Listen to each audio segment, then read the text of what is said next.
Ametoa onyo kali kwa magavana kuwa wanahatarisha kuchukuliwa hatua kali za sheria endapo wataendelea kususia vikao vya kamati za bunge. Akizungumza katika hafla ya kuwainua vijana eneo la Mabera, eneo bunge la Kuria Magharibi, kaunti ya Migori, Wetangula amesema kuwa bunge halitadunishwa katika kutekeleza majukumu yake ya kikatiba na kuchunguza matumizi ya fedha ya umma. Wetangula aliyeandamana na viongozi wengine aliongeza kuwa kutofika kwa magavana hao kwenye kamati za seneti ya uhasibu na zaidi kamati ya uhasibu kunalemaza uwajibikaji, akisisitiza kuwa gavana yeyote atakayekiuka wito huo atachukuliwa hatua za kisheria.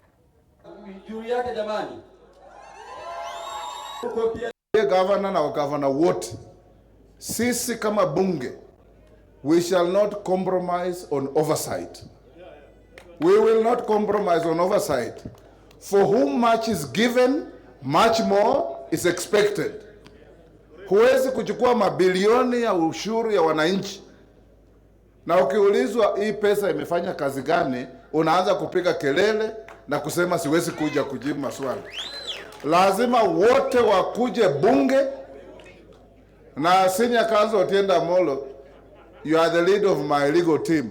You must now establish criminal sanctions for those who avoid responsibility and accountability. Kwa sababu hii pesa sio governor, ni ya nyinyi wote. Na tunataka pesa ikipewa governor, he is only but a public trustee and a custodian of public good. Akiteleza lazima ajibu maswali. Bila shaka taarifa hiyo inanipa mimi na mwenzangu